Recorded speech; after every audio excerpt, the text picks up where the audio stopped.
Good morning, everyone. Let's start with the today's class. The topic is psychotherapy, right? So first thing, I have already shared the notes. तो आप लोगों ने note down कर लिया होगा. जिन्होंने note down नहीं किया है वो प्लीज कंटिन्यूअसली साथ में पैरेलल में नोट डाउन करते जाइएगा. So what is the definition of psychotherapy, which you can write as a 2-marker answer? It is a structured professional. It is a structured professional interaction aimed at alleviating psychological distress and promoting mental well-being. So till now in this bullet point of the syllabus we have discussed about the mental disorders. So mental disorders से हमको mental well-being की journey complete करनी है, and for that we will go to a professional so that he can get rid of our mental या psychological distress. Anything related to mind is called as psychological. Anything related to brain is called as neurological, right?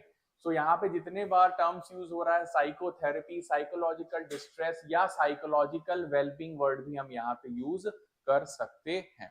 And it is a very structured approach. This is very very important. ऐसा random talk therapy नहीं है ये, right कि आप जैसे friends के साथ बैठ के डिस्कस कर रहे हैं तो आपको थोड़ी देर के लिए बहुत रिलैक्स फील होता है कि चलो ठीक है कुछ शेयर कर लिया, राइट. बट जो सैडनेस या शाइनेस वाली जो स्टेज है वो आप फ्रेंड्स के साथ शेयर करके यू कैन ओवरकम इट, और फ्रेंड्स और फैमिली और एनीवन, राइट. बट जब आप उस सस्टेन्ड 14 डेज प्लस हो जाएगा, जो टेक्निकल डेफिनेशन है डिप्रेशन की, sadness when sustained over a long period of time converts into depression. तो depression से बाहर आने के लिए you need a very structured professional guidance or interaction or counseling so that you can alleviate what psychological distress. And what are the main goals for that? Modify the maladaptive behaviors and thought patterns. क्या करना है हमको?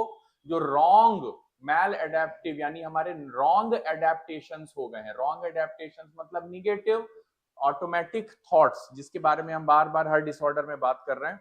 Even in the cognitive behavioral therapy, we have also discussed that we need to move from negative automatic thoughts towards the positive automatic thoughts. तो ये maladaptive behavior का मतलब है negative automatic thoughts. Bracket में लिख लीजिएगा इसको जिन्होंने भी नोट डाउन कर लिया है. Negative automatic thoughts, right? So basically we are working on thought patterns. We are not naming it as the cognitive behavior therapy. We are not naming it as the cognitive behavior therapy. We are simply identifying and stating the goals of psychotherapy. So this question will come in again 2-marker. What are the aim and goal of psychotherapy? Define psychotherapy, or in a 7-marker define psychotherapy and mention its goals or roles or functions. तीनों के लिए आपको same answer ही करना है. यहाँ पे अगर role पूछ ले तो हेडिंग में रोल भी लिख लीजिए. What is the role of psychotherapy? Role भी वही है जो उसका गोल है, फंक्शन भी वही है साइकोथेरेपी पे जो उसका गोल है. तो तीनों केसेस में आंसर आपको ये 3 पॉइंट्स ऐड कर देना है. Enhancing the coping mechanism, foster emotional insight and the resilience.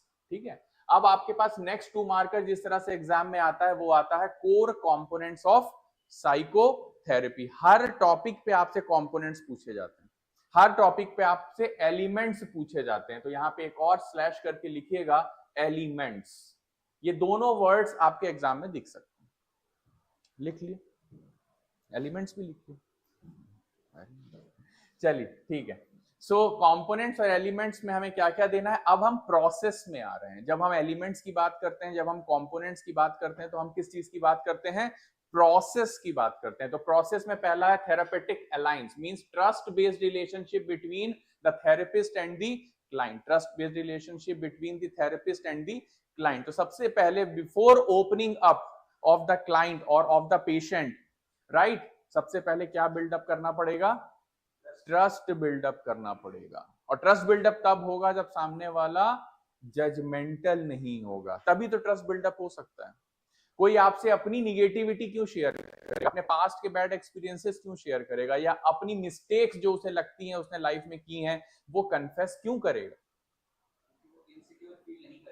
Right, because तभी जाके जब उसमें ट्रस्ट आएगा तभी वो शेयर कर सकता है. इनसिक्योर फील नहीं करेगा तो उसको एक सेफ हेवन देना पड़ेगा. Safe haven. चल, I hope the video is clear now. Next है assessment and formulation means the second component is understanding clients issues through the structured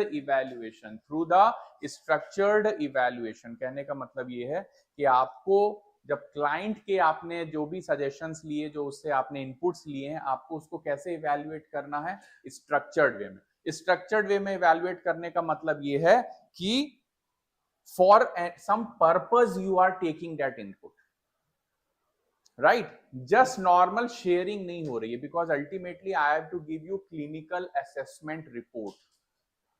मेरे को आपके साथ शेयर करना रहेगा, आप मेरे पास आ ही क्यों रहे हैं, तो please assess my mental health, right. इसलिए तो आप जा रहे हैं साइकोथेरेपिस्ट के पास, तो इसीलिए उसको स्ट्रक्चर्ड इवैल्यूएशन करना पड़ेगा, जैसे आप नॉर्मल ब्लड टेस्ट कराते हैं, right. So you will get structured report कि कौन कौन से कंपोनेंट्स हैं, कौन कौन से एलिमेंट्स हैं, या ब्लड में एचपी कितना है, लाइक दैट। उसी तरह से मेंटल इवैल्यूएशन की स्ट्रक्चर्ड इवैल्यूएशन कौन देगा आपको? Psychotherapist. Intervention application of techniques based on the chosen modality, कहने का मतलब है based on your psychotherapy based on your psychological mental state, या आप किस तरह के मेंटल डिसऑर्डर से गुजर रहे हैं, उसके बेसिस पे आपको मोडालिटी यानी मोड ऑफ ऑपरेशन चूज करना पड़ेगा। आप बायपोलर डिसऑर्डर से गुजर रहे हैं, या सोशल एंजाइटी से गुजर रहे हैं, या फिर सिर्फ डिप्रेशन से गुजर रहे हैं। जब आप डिप्रेशन में हैं तब भी आप आइसोलेट करते हैं खुद को, लेकिन वो सोशल एंजाइटी नहीं होती।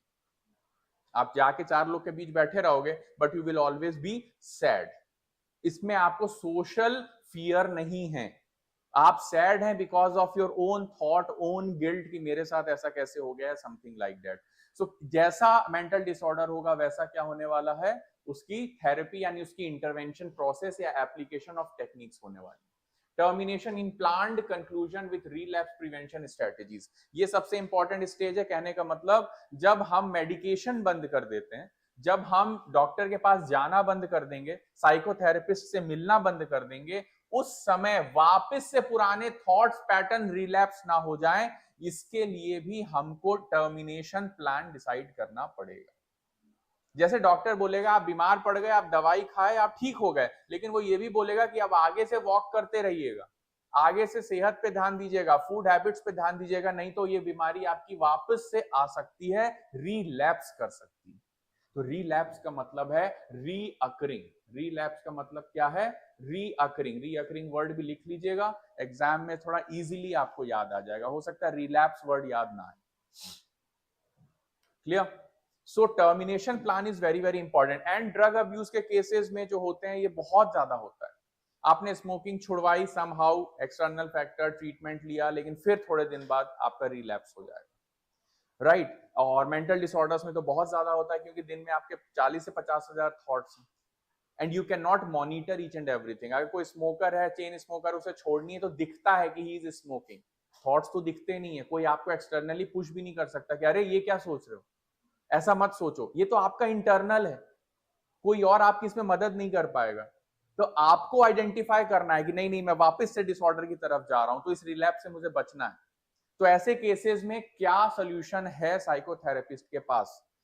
जनरली हम बोलते हैं कि आप जैसे इस तरह की सिचुएशन में आए किसी को कॉल करना, but that is also a support system. You need to become independent over a certain period of time. अब एप्लीकेशन और इफेक्टिवनेस क्या है साइकोथेरेपी की, वही सब आपको डील करना है। Depression, anxiety disorder, PTSD. PTSD का फुल फॉर्म क्या है? Post trauma stress disorder. लिख लीजिएगा इसका पीटीएसडी का full form, post trauma stress disorder. OCD is obsessive compulsive disorder. OCD is obsessive compulsive disorder. Obsession हो जाता है आपको किसी ना किसी चीज से। जैसे मैंने सिगमंड फ्रॉइड की थ्योरी में ही आपको बताया था कि अगर बचपन में बच्चे की जो स्टेजेस होती हैं, oral stage, anal stage, phallic stage, genital stage, किसी भी स्टेज में अगर बच्चे की अपब्रिंगिंग में इशू आ जाए तो वो उसके लॉन्ग टर्म हैबिट्स को अफेक्ट करता है। जैसे बचपन में बच्चा अगर यूरिन पास कर रहा है, स्टूल पास कर रहा है, उसकी मदर उसको क्लीन नहीं करती है, तो उसको 2 चीजें हो सकती हैं, या तो गंदगी में रहने की आदत पड़ जाए, या उसे गंदगी से नफरत हो जाए। दोनों चीजें हो सकती हैं। अगर गंदगी से नफरत हो जाए तो उसको ओसीडी हो जाएगा, क्लीनलीनेस का। वो हर सिचुएशन में सोचेगा यहाँ गंदा है, वहां गंदा है, इसको क्लीन करो। साफ चीजों को भी साफ करता रहेगा, दिन में 10 बार हाथ धोएगा, कुछ भी टच हो गया तो हाथ धो लेगा, लाइक दैट। जनरली लड़कियों को ओसीडी रहता ही है, ठीक है, cleanliness OCD, but those are the outcomes of your childhood and upbringing according to Sigmund Freud.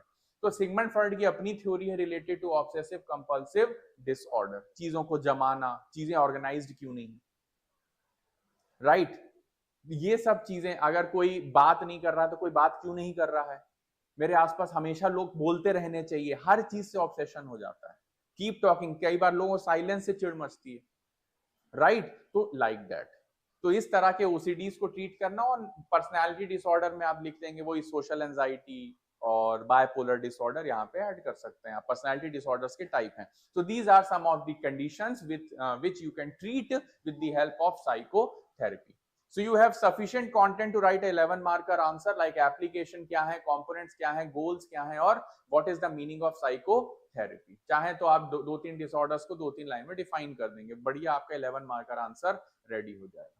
Now the syllabus says that what do you mean by person centered therapy? Syllabus directly or clearly mentions the person centered therapy. So it is PCT, it is developed by Carl Rogers. PCT is a humanistic non-directive approach.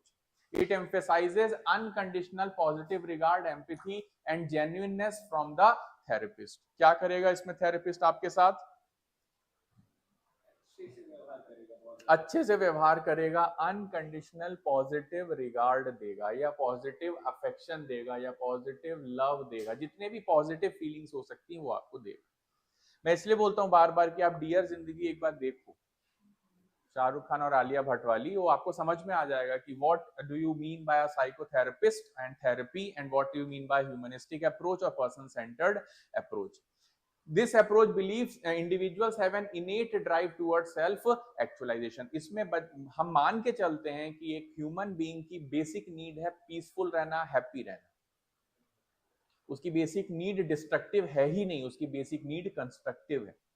अगर आप इस चीज में believe करोगे तो आप पूरा का पूरा बिहेवियर ट्रांसफॉर्म कर सकते हैं। बात समझ में आ रही? यस और नो?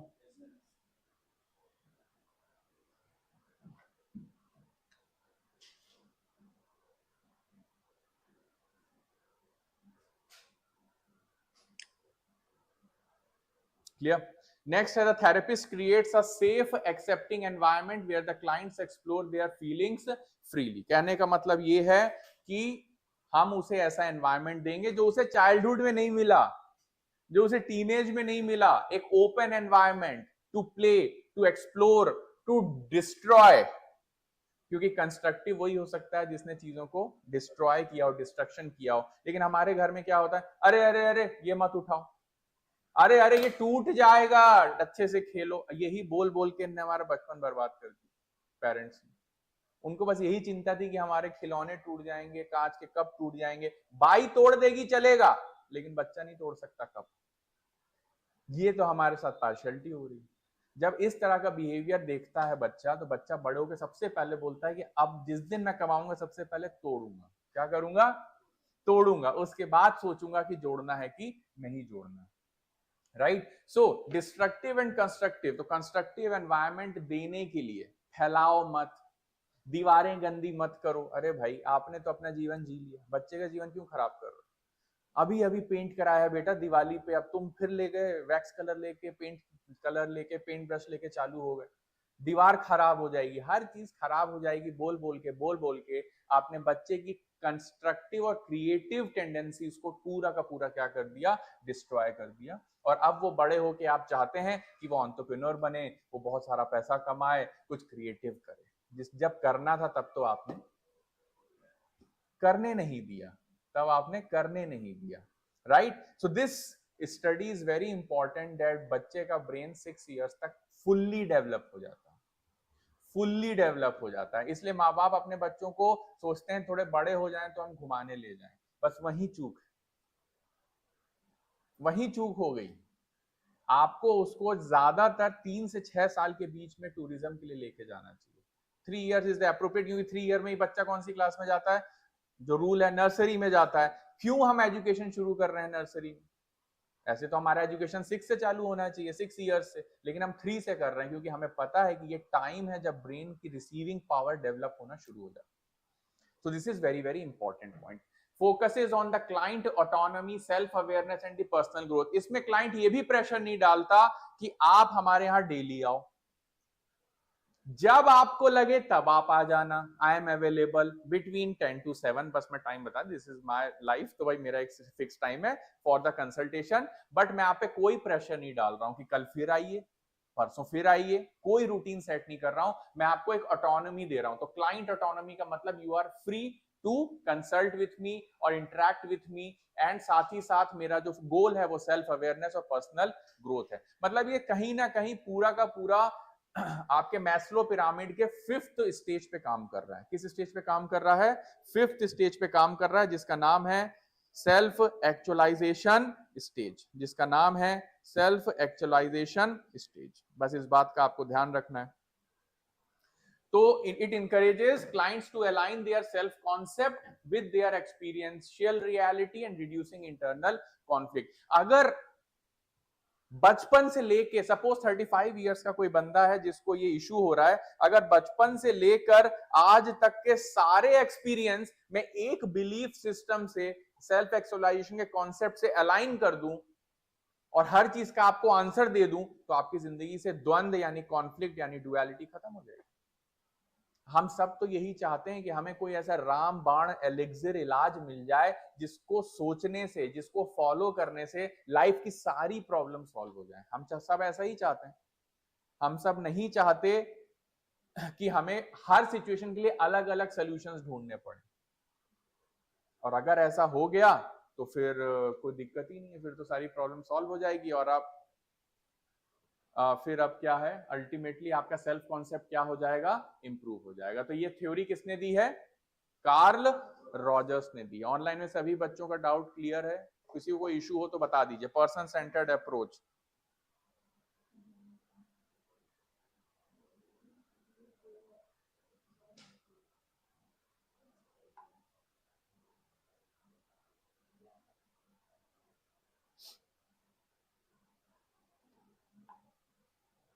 क्लियर?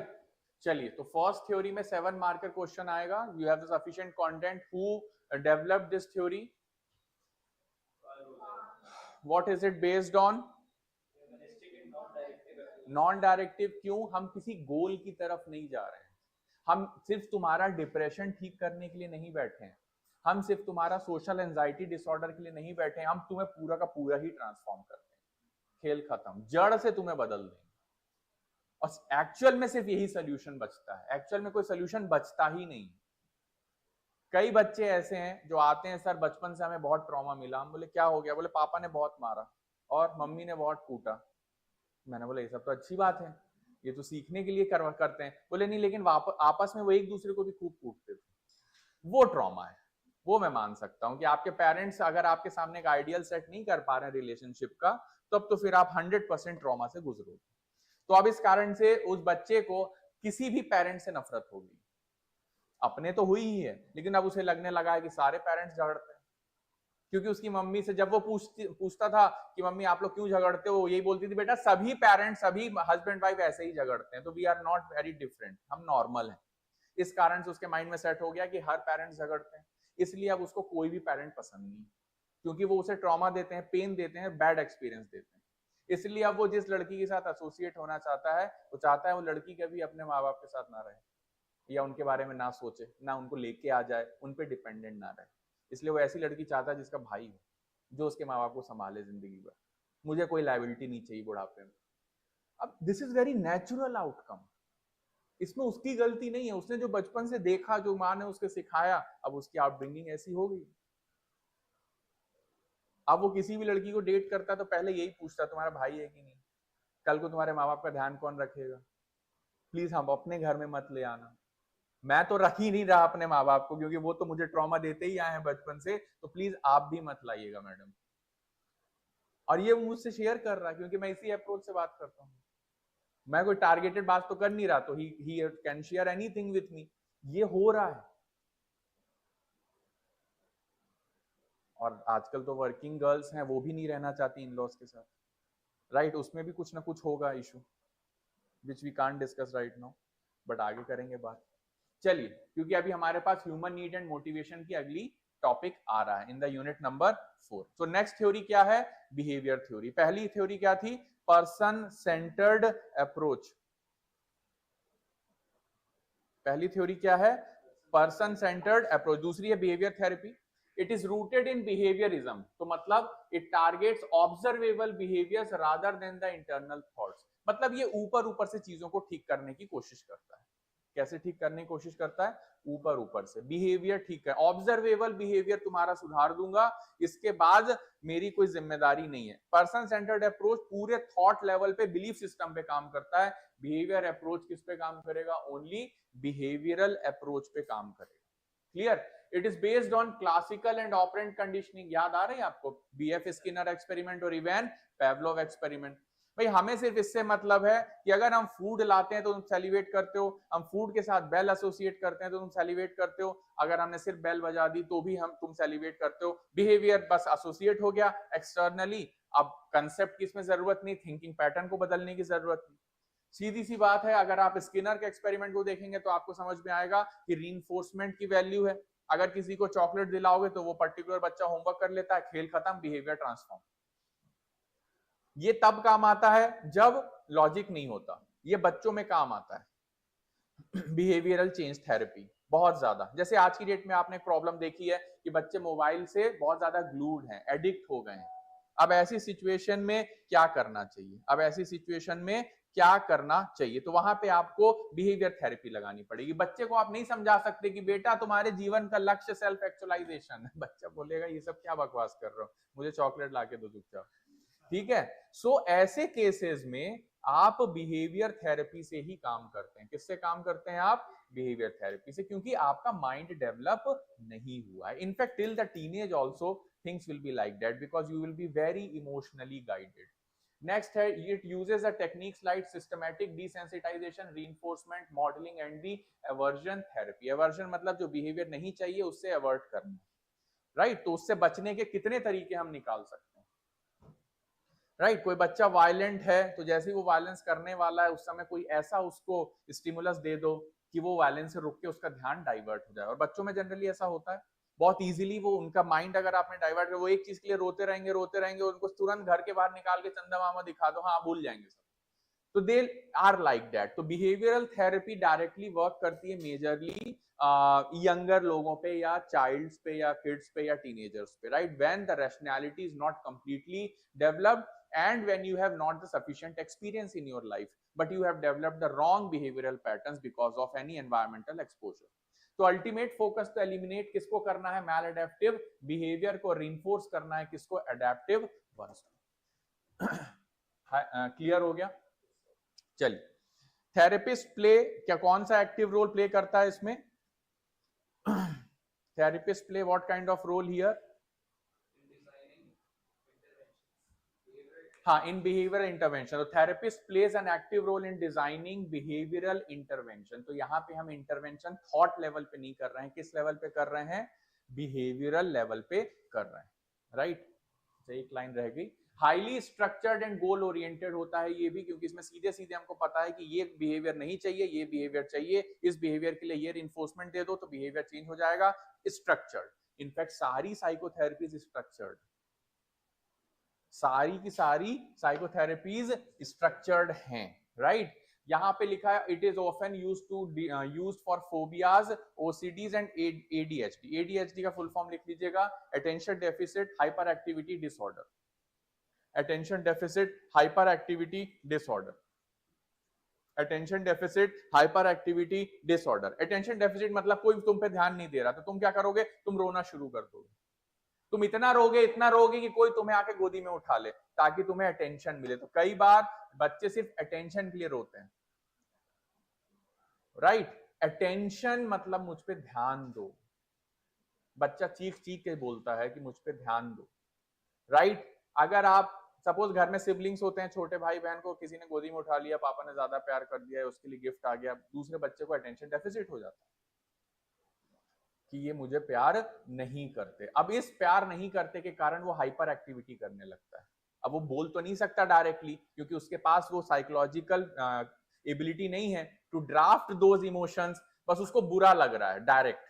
तो उसका जो बुरा लग रहा है उसका वो सोल्यूशन ढूंढता है कि मैं ऐसा क्या करूं कि पापा मेरे लिए भी गिफ्ट लेके आए। मैं कोई हाइपर एक्टिविटी करके उनके अटेंशन में आ जाता हूँ।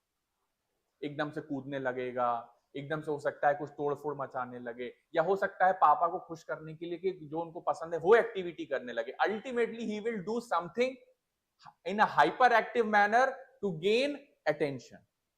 इसी को बोलते हैं hyper attention deficit hyper activity disorder. And progress is measured through objective outcomes making it suitable for the short term goals. तो यहाँ पे क्या होता है, generally behavioural changes short term goals के साथ अचीव हो जाते हैं, लॉन्ग टर्म का हम गारंटी नहीं दे सकते।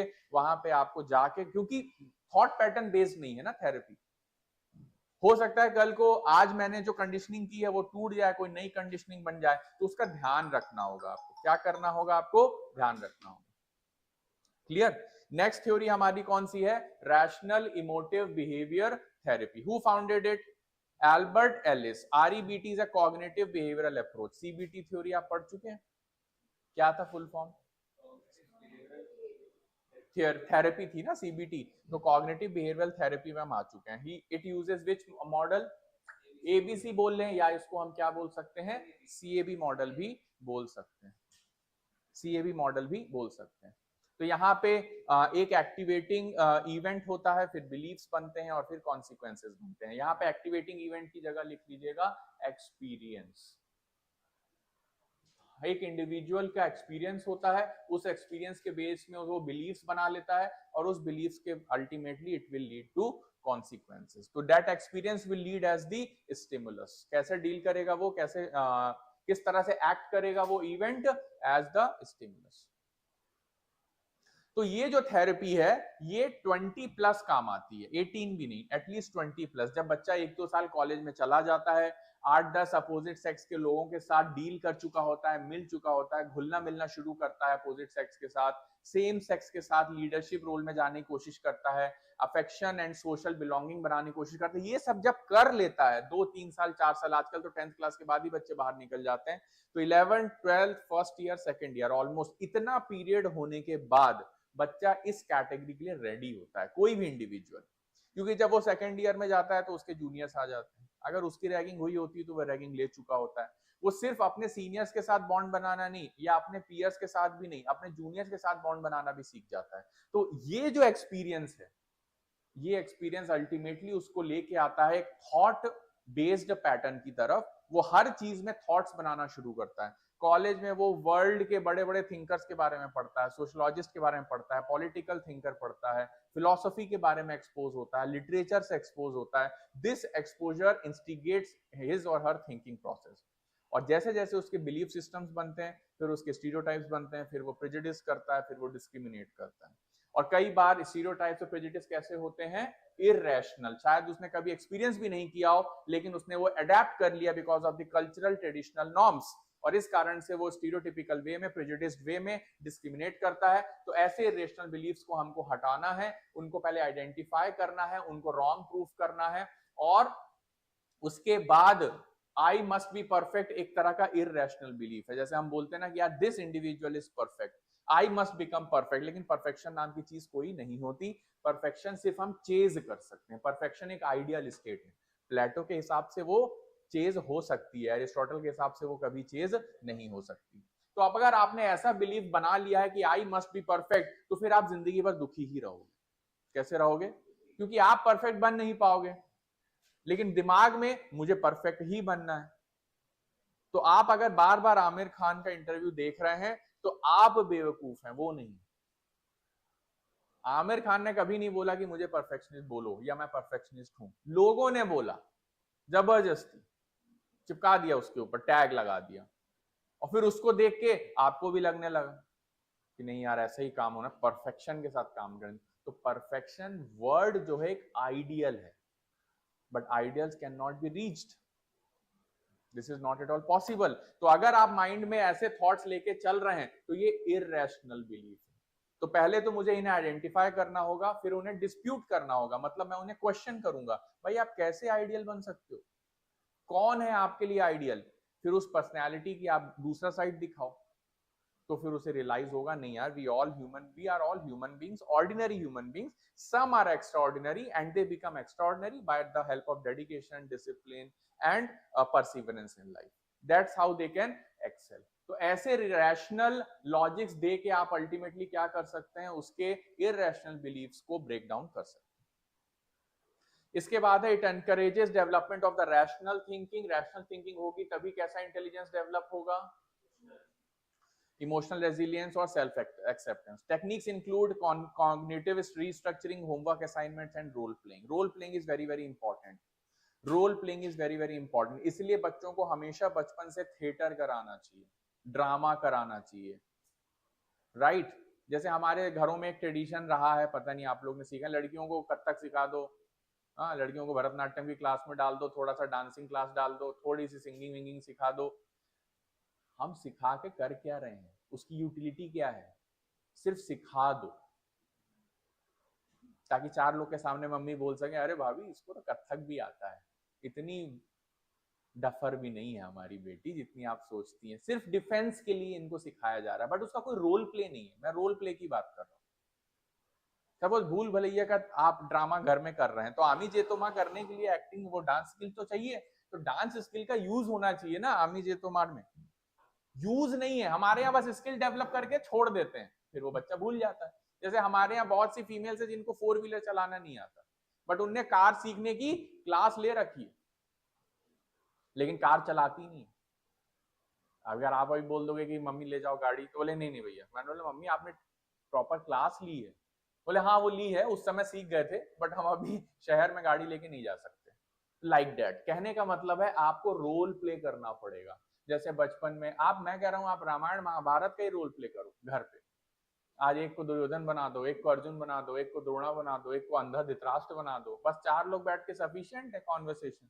एक को श्री कृष्ण बना दो। फीमेल रोल प्लेज, आपके कल्चर में इतने ड्रामाज हैं, अगर आप एक्ट नहीं करेंगे तो क्या नहीं सीखेंगे।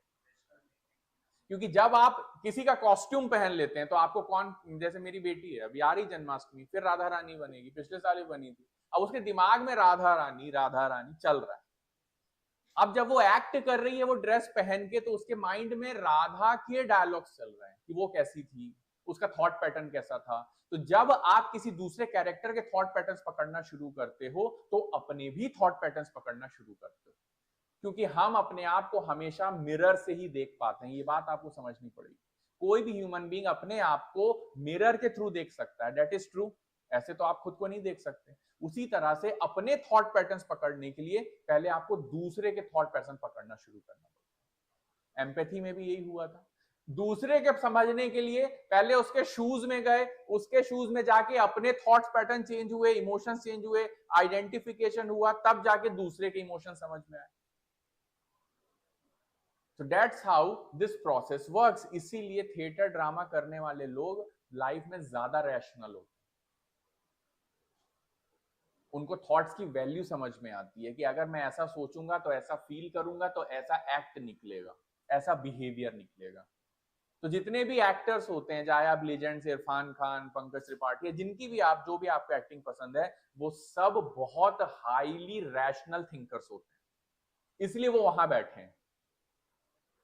इनफैक्ट किसी भी फील्ड के टॉप में आप जाएंगे तो रैशनल थिंकर्स मिलेंगे। This is very very important. तो this is called as which approach? Rational emotive behavioural, REBT। ठीक है, ये भी आपके सिलेबस में दी हुई है। Clear? Effective for anger, anxiety, depression and self defeating behaviours. कई बार क्या होता है कि आप बस खुद का नुकसान करने की सोचते रहते हो, राइट। और जब आप बहुत बड़ा आइडियल बना लोगे जो आपकी एबिलिटी और एप्टीट्यूड के बियॉन्ड होगा, तो जिंदगी भर फिर आपको डिप्रेशन और गिल्ट रहेगा कि मैं नहीं कर पाया। जैसे बचपन से माँ बाप बच्चों को जबरदस्ती, उनके बच्चों में एबिलिटी ना हो तो भी 4 जगह बोलते रहेंगे अरे हमारा बच्चा तो एक दिन हमारा बहुत नाम रोशन करेगा। और उसे नहीं करना रोशन भाई, जीने दो उसको चुपचाप, उसे कुछ रोशन नहीं करना, वो चैन से जी ले, वही बड़ी बात। लेकिन माँ बाप जबरदस्त करेगा एक दिन, और आप नहीं कर पाएंगे। पहली बात तो किस डायरेक्शन में करेगा, किस फील्ड में करेगा, वो भी जब आप डिसाइड नहीं कर सकते, तो आप 4 लोग के सामने ऐसा बोल के प्रेशर क्यों डाल रहे हैं उसके ऊपर? तो बहुत सारी चीजें अपब्रिंगिंग से रिलेटेड है। ये उसके अंदर अल्टीमेटली डिप्रेशन देगा। जब भी वो चार लोग के बीच बैठेगा उसके अंदर एंजाइटी आएगी, फिर वो परफॉर्म नहीं कर पाएगा, जवाब नहीं दे पाएगा तो एंगर आ जाएगा, और फिर धीरे धीरे वो खुद को ब्लेम करने लगेगा और बोलेगा मैं ही एक हारा हुआ इंसान हूं, मैं अपने माँ बाप को कभी खुश नहीं कर पाया। तो साइकोलॉजी ये कहती है अगर आप थोड़े डेवलप्ड थिंकर हैं कि कभी भी किसी को खुश करने के लिए पढ़ाई ना करें, स्पेशली माँ बाप को खुश करने के लिए तो कभी पढ़ाई ना करें, क्योंकि आप उन्हें कभी खुश कर ही नहीं सकते, right? Because their ideals are very different. They may not match with your instincts, your likes, your abilities, your aptitude, your attitude. Because in psychology and philosophy it is said that the obedient boys, the mama's boys, are the most depressing individuals in the society. Right? आपको पता है ये line? नहीं पता? Mama's boys या parents boys या माँ बाप का जो श्रवण कुमार जो कैरेक्टर है ना, ये सबसे डिप्रेस्ड पर्सनालिटीज में से एक होता है, श्रवण कुमार।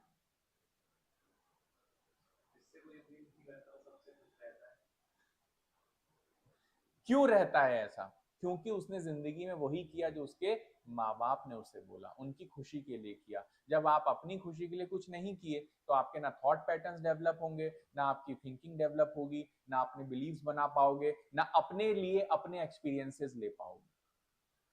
लेकिन हम समाज में ऐसे आइडियल्स बनाते हैं। किन लोगों के लिए? जो इररेशनल लोग होते हैं उनके लिए बनाना पड़ता है। गलत नहीं है, लेकिन किस पे अप्लाई करना है? कुछ लोगों की जड़ बुद्धि होती है, होती नहीं होती है, उनको बस कुछ समझ में नहीं आता, उनको बस बोलता है। जैसे आपने मिर्जापुर देखी है सीरीज, उसमें जो गुड्डू भैया थे वो इररेशनल थे, उनका भाई रैशनल था। तो गुड्डू भैया जैसे लोगों के लिए श्रवण कुमार की कहानी बिल्कुल एप्ट है कि तुम्हें कैसा बनना है, क्योंकि उन्हें एक लाइन समझा दो फिर वो बिल्कुल घोड़े की तरह बस उसी पे चलते हैं, उनको कुछ नहीं सोचना कि क्यों नहीं करना है, क्यों करना है। लेकिन जो उसका ब्रदर रहता है, विक्रांत मैसी ने जो रोल प्ले किया है, बबलू, तो बबलू जैसा बंदा थिंकर है। थिंकर को तुम श्रवण कुमार मत बनाओ, थिंकर को बोलो तुम develop, you fulfill your destiny. So based on the personality types we need to deal with the different kind of strategies. Next है cognitive behavioral therapy, इसके बारे में हम बहुत डिटेल में पढ़ चुके हैं, no need to worry about it. Integrates cognitive and behavioral strategies to treat psychological disorders, targets automatic negative thoughts, cognitive distortions and the maladaptive behavior. Same sentence है जो हमने first theory में लिखा था, यहाँ पर फिर से हम उन words को repeat कर रहे हैं। Structured, time limited and problem focused. Structured, time limited and problem focused होती है ये थेरेपी।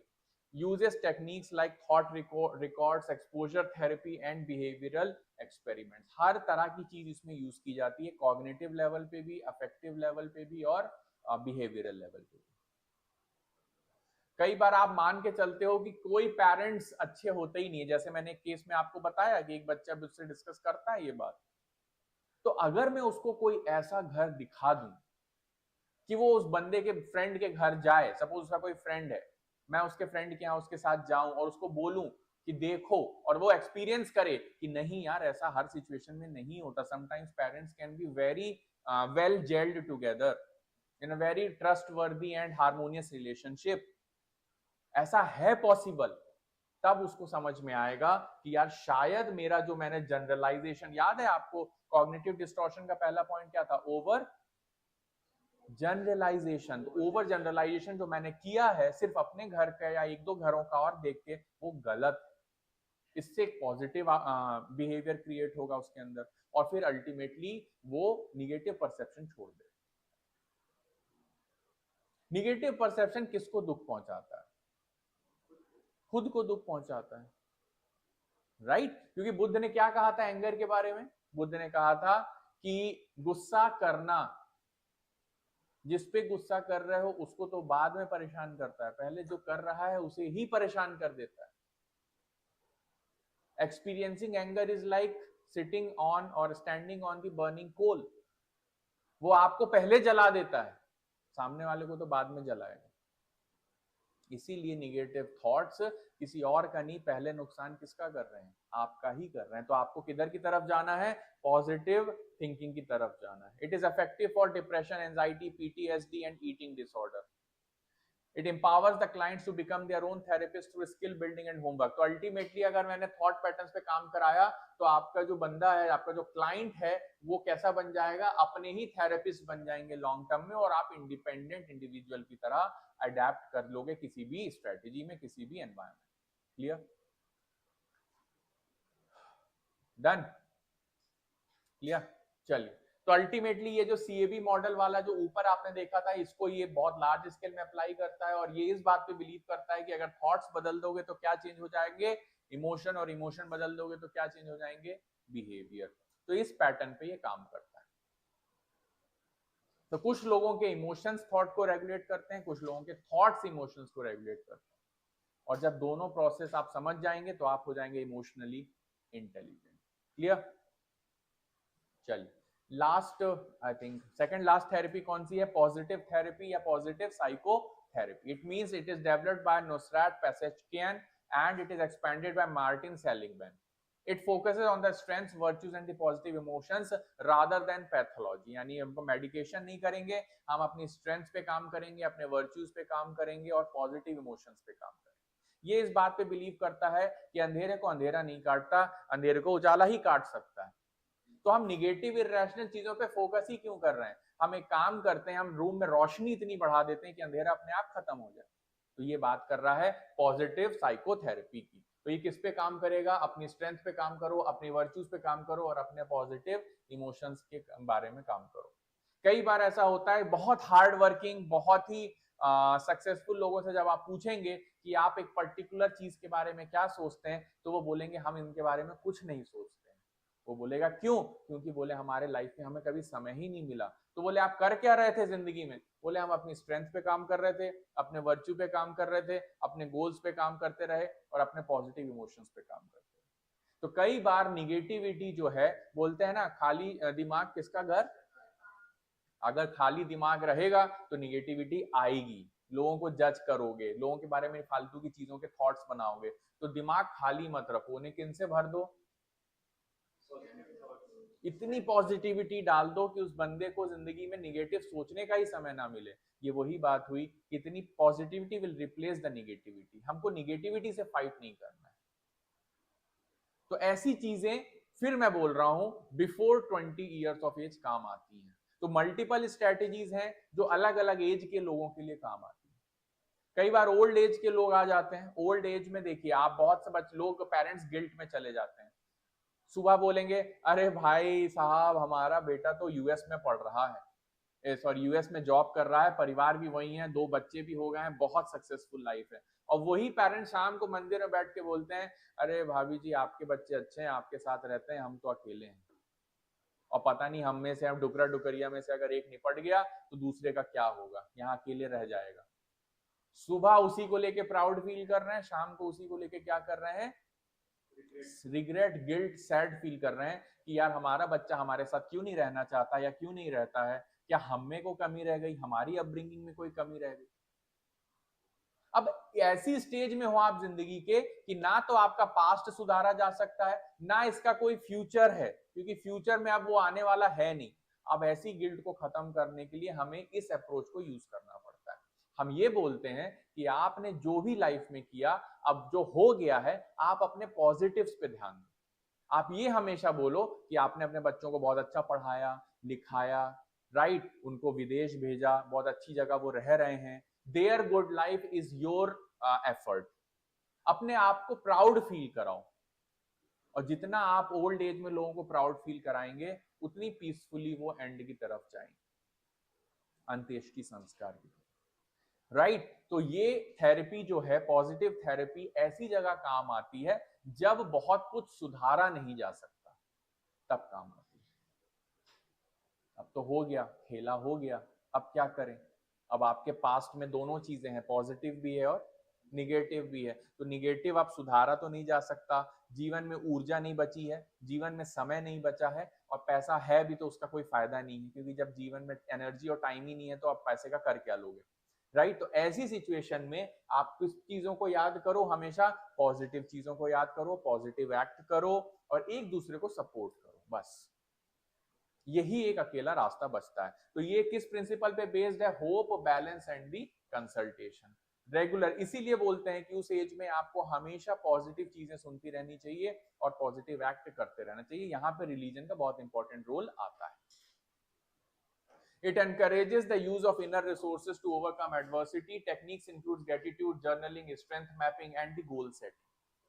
स्ट्रेंथ की मैपिंग करो कि आपके अंदर क्या क्या स्ट्रेंथ्स हैं, जर्नलिंग करो ग्रेटिट्यूड की कि आपने किस किस को धन्यवाद दिया जीवन में, आपकी लाइफ में क्या क्या हुआ, राइट। ये आप कर किसी भी स्टेज में सकते हो, बट ज्यादा एप्लीकेबल थोड़ा सा लेटर स्टेज ऑफ लाइफ में होता है, एटलीस्ट 50 प्लस में होता है, जब आपको अपने जो आपने फसल बोई है उसे काटने का समय आता है। हार्वेस्टिंग सीजन ऑफ लाइफ बोलते हैं जिसको। कहने का मतलब जब आपके बच्चे 20-22 साल 23 साल के होते हैं, जब वो एक अपने लेवल पे एक्ट करना शुरू करते हैं, तब आपको रियलाइज होता है कि आपने अपने बच्चों का कैसा पालन पोषण किया, कैसी अपब्रिंगिंग की, कैसी नर्चरिंग की।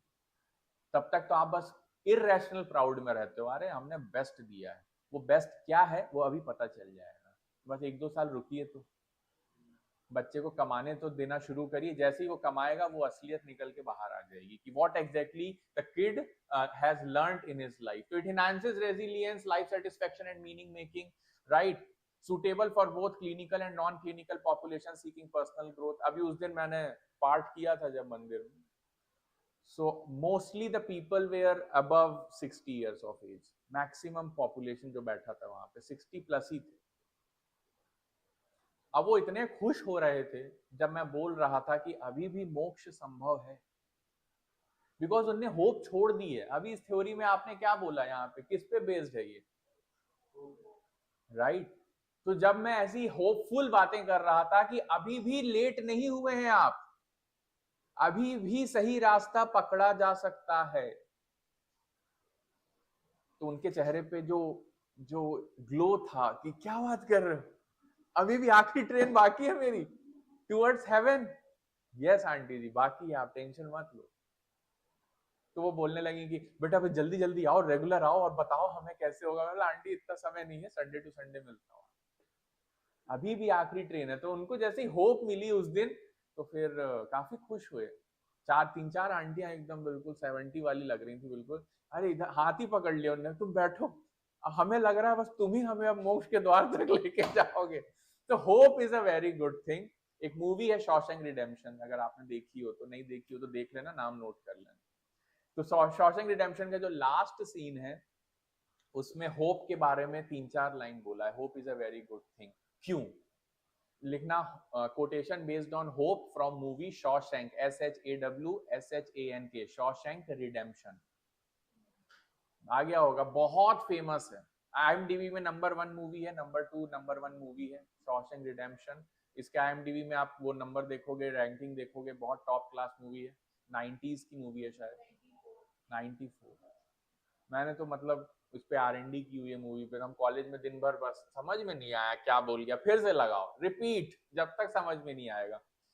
जबरदस्त मूवी है, जबरदस्त। मतलब जब जिंदगी में कुछ ना बचा हो तो इस मूवी को देख लोगे तो अगले दिन से ऑन ट्रैक आ जाओगे। जबरदस्त मूवी। ये कहानी है परसिवरेंस की, और इसमें होप का कोट मिला, hope is a very good thing, hope based quote from movie Shawshank Redemption. क्या है कोट, क्या है? And not good things ever die, good things कभी मरती नहीं, and hope is the best thing, good thing and may be the best of things. ये last में ये कोटेशन बोलता है मेन कैरेक्टर, मतलब हिला देगी मूवी आपको। तो होप की क्या वैल्यू होती है अगर आपको ओल्ड एज में, किसी भी एज में कोई होप दे रहा है ना कि थिंग्स कैन बी बेटर, तो उससे बेटर थेरेपी लाइफ में कुछ नहीं हो सकती। So it is suitable for both clinical and non-clinical populations and seeking personal growth. Last therapy में आते हैं जो सिलेबस में है, it is called as the family therapy। बार बार बोलता हूं, जिसका परिवार अच्छा नहीं है, परिवार एक इंस्टीट्यूशन है, फैमिली क्या है, एक इंस्टीट्यूशन है। पहले तो इस बात को समझो, फैमिली प्यार से नहीं बनती है, प्यार सिर्फ लुब्रिकेशन है, फैमिली एक इंस्टीट्यूशन है। एनिमल्स के बच्चे परिवार नहीं बनाते, क्योंकि वहां के बच्चे पैदा होते हैं, थोड़े टाइम तक मदर उनको रियर करती है और आजाद छोड़ देती है। They don't live in structured, obviously Lions के प्राइड होते हैं, राइट। मैं ये नहीं बोल रहा हूं वुल्फ का पैक होता है, राइट, ये सब होता है, बट जितना स्ट्रक्चर्ड हमारा परिवार चलता है कि one male one female, husband and wife, फिर उनके ऑफ स्प्रिंग्स, फिर उनकी marriage, so that's how the graph and also the pursuit of, हाँ परस्यूट ऑफ हैप्पीनेस भी बहुत अच्छी मूवी है, बिल्कुल सही वैभव, बहुत अच्छी मूवी है। बट क्या है कि जब से विल स्मिथ ने चांटा मारा है ऑस्कर सेरेमनी में, मैं आजकल विल स्मिथ के बारे में कोई बात ही नहीं करता। बट यस, हमें काम को पर्सनैलिटी से अलग रखना चाहिए and he that movie is really good. ठीक है, a systematic approach that views the family as an interconnected emotional unit. Yes, the family is an interconnected emotional unit, but it is an institution. ये बात हमेशा ध्यान रखो। Family चलती है leadership से, फैमिली चलती है all four units United together से। yes, they must be stick together with the lubrication of emotional unity, lubrication of love। एक परिवार है जिसमें आपस में प्यार ना भी हो तो भी वो परिवार चलता रहता है, वो एक इंस्टीट्यूशन। लेकिन अगर पॉजिटिविटी बढ़ेगी, लव बढ़ेगा, इमोशनल कनेक्ट बढ़ेगा अमंग द मेंबर्स, तो वो और बेहतर चलेगा। इसलिए मैं बोल रहा हूं emotions play the role of the lubrication. Lubrication से क्या मदद मिलती है? चीजें स्मूथ चलती है। लेकिन आप बोलोगे कि प्यार या इमोशन या लव उसके पिलर्स हैं, तो ऐसा बिल्कुल नहीं। कोई भी इंस्टीट्यूशन चलता है पैसों से चलता है, लोगों से चलता है। बट यस, लोगों में अगर फीलिंग है यूनिटी की, एक दूसरे की तरफ अफेक्शन की, तो वो ज्यादा बेहतर चलेगा। नहीं तो गाड़ी रुक रुक के चलेगी, बट चलानी तो है ही है। तो याद रखें, फैमिली एक इंस्टीट्यूशन। और हमेशा मैरिज और फैमिली को याद रखो कि शादी दो लोग जो प्यार करते हैं उन्हें करनी चाहिए, ये गलत कॉन्सेप्ट। जो शादी चला सकता है उन्हें शादी करनी चाहिए। अब शादी एक इंस्टीट्यूशन है, मैरिज एक इंस्टीट्यूशन है, वो कौन चला सकता है? उसके लिए दोनों चीजें जरूरी है। पहले तो पैसा, right, it is this is the most rational thing कि इंस्टीट्यूशन को चलाना है तो पैसा चाहिए, खाने पीने का जुगाड़ चाहिए, सस्टेनेंस चाहिए। वो सब हो जाए तो फिर सोचना कि हाँ प्यार मोहब्बत है कि नहीं। नहीं है तो थोड़ा सा ले आते हैं, एज ए टीम वर्क काम करने मदद जाएगी। लेकिन एक नया पर्सपेक्टिव चल रहा है मार्केट में कि जब तक प्यार नहीं है तब तक शादी का फायदा नहीं। ये गलत पर्सपेक्टिव, आप उल्टा सोच रहे हो। क्योंकि आप जब ऐसा एक्सपेक्ट करते हो तो आप खुद भी मान के चलो कि आप हमेशा पॉजिटिव लविंग स्टेट में नहीं रह पाओगे। काम करके देख लो। आप वर्क में, आप आज की फीमेल्स काम करने जा रही है ना, वर्किंग विमेन है, वर्किंग विमेन खुद ही चिड़ी रहती है शाम को आने के बाद। बॉस ने ऐसा बोल दिया, दिमाग खराब कर दिया, अप्रेजल नहीं दिया, मेरे काम की कोई वैल्यू नहीं है, किसी और को हायर कर लिया।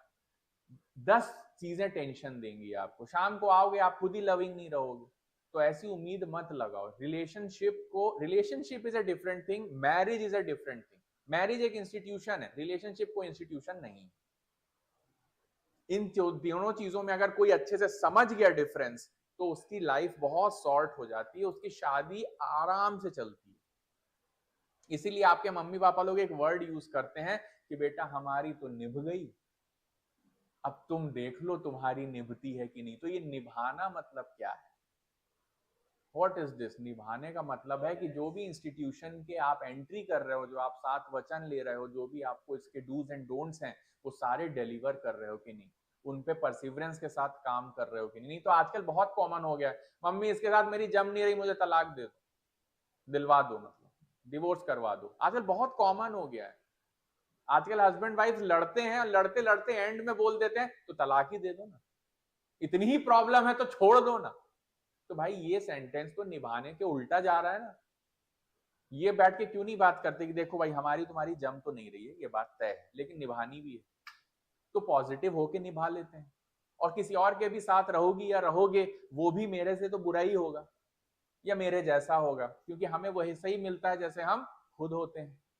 तो ज्यादा मुझसे बेहतर की उम्मीद तो तुम रखो नहीं कि कोई और तुम्हें मुझसे बेहतर मिल जाएगा। तो गाड़ी तो ऐसी ही चलने वाली है, चाहे मुझे रिप्लेस कर दो या मेरे साथ चलो। तो it includes models like structural, strategic and narrative therapy. Therapist facilitates collaborative problem solving and boundary setting and effective for issues like mental illness, addiction, grief, parent child conflict. तो घर के जितने कॉन्फ्लिक्ट्स हैं और एडिक्शंस हैं या कोई भी इश्यूज हैं, दुख है, ये सब परिवार के थ्रू इन्हें सुलझाया जा सकता है बहुत आसानी से। लेकिन इसके साइड इफेक्ट्स भी हैं। अगर बहुत ज्यादा इमोशन हावी हो जाता है तो इंस्टीट्यूशन जो है वो वीक पड़ता है। ल्यूब्रिकेशन का काम सिर्फ उतना ही लो जितना है। ज्यादा इमोशंस हावी होते हैं तो बच्चे माँ बाप की इज्जत करना बंद कर देते हैं, उन्हें फॉर ग्रांटेड लेना शुरू कर देते हैं, और इस डर से पेरेंट्स बच्चों के साथ प्यार मोहब्बत से नहीं पेश आते कि बुढ़ापे में हमारे सर पे तांडव करेगा। इसीलिए अभी से टाइट रखो, राइट। तो इसलिए बहुत ज्यादा जरूरी है कि इस बैलेंस को बहुत ही क्रिटिकली डील किया जाए, बहुत ही सेंसिटिवली डील किया जाए। जिस फैमिली सेंटर्ड अप्रोच को, ये इंस्टीट्यूशन बहुत ही ज्यादा इंपॉर्टेंट है लाइफ में। So it is often used in conjunction with individual therapy for holistic healing.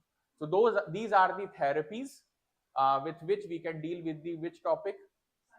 Her therapy पे 7 मार्कर आंसर आपके पास है, 2 मार्कर आंसर आपके पास है, 11 मार्कर एक थेरेपी पे आने का चांस कम है।